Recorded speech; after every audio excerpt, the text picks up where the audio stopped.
আনন্দৰ মাজতে হঠাৎ অঘটন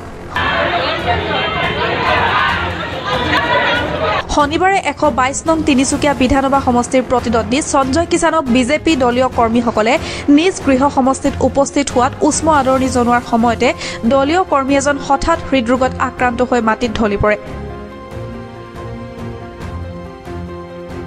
ব্যক্তিজনক ততাতয়াকৈ তিনিচুকীয়া অসামৰিক চিকিৎসালয়লৈ লৈ যায় যদিও চিকিৎসকে ব্যক্তিজনক মৃত বুলি ঘোষণা কৰে